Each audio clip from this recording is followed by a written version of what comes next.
project marked for assembly, Kensetsu Kuiki, a Murder Drones animated fanfiction, was recently mentioned in a cancellation document in the amazing digital circus fandom surrounding a user by the name of Cinnamon VA. While I will not be discussing the other contents of this document, here's what you need to know. There are only 3 writers on Marked for Assembly: myself, Daybreak, and blocked by administration. None of these writers are Cinnamon VA, contrary to what was claimed in this document. To clarify for those who didn't see my last video, Cinnamon was credited as a writer on my project in this document. To my understanding, which is limited, this document is a compilation of alleged claims. Only one of these examples is the fact Cinnamon was listed as having been a writer on Marked for Assembly, despite it being untrue. I would like to state the information about who wrote Marked for Assembly is readily available just about everywhere, and is easily available to be fact-checked. We handled concerns about Cinnamon's brief time as a voice actor on Marked for Assembly that she's no longer in the position of internally until unfortunately we were falsely labeled as a project written by her. The unprofessional behavior of others has now negatively affected this project. This is especially harmful as Marked for Assembly is a strictly volunteer project at the moment, intended to help our team get into professional spaces through building a portfolio and learning how to work as a team. The damage done from this false claim is irreparable. I also want to explicitly say that documents like the one Marked for Assembly got mentioned in are unprofessional and defaming, and most of the time are lists of allegations getting passed off as fact and lead to outside individuals getting targeted.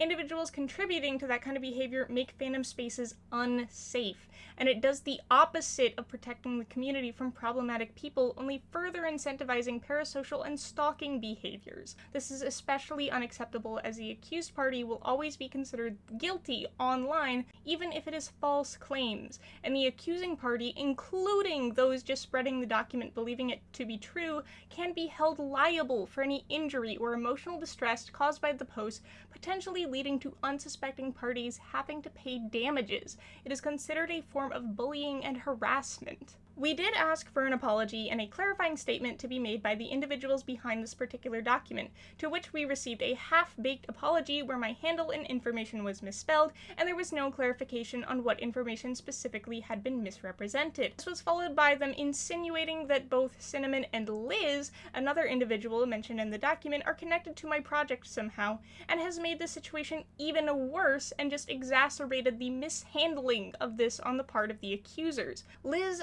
never has had any part in Marked for Assembly, not even as a voice actor or supporter. Cinnamon is no longer associated with Marked for Assembly, and these incidents had nothing to do with Marked for Assembly. The situation never should have mentioned or been associated with my project. I want to be clear that though this is a fan series, many of us have dreams of being professionally recognized animators and voice actors one day.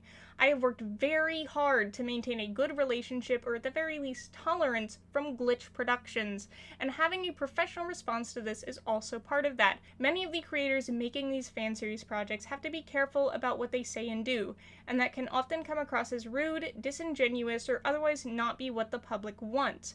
It should be noted that drama, discourse, or removal from a project is not publicly announced by a company unless it is absolutely necessary, and that engaging in drama is typically unacceptable. So that is the expectation that has been set for Marked for Assembly, and the expectation that will be followed. If there are any problems involving cast members or teammates, the problems are solved internally. We do not, will not, and should not put them on display for the public to see, as doing so would incite parasocial behavior, harassment, and more, just like this document has.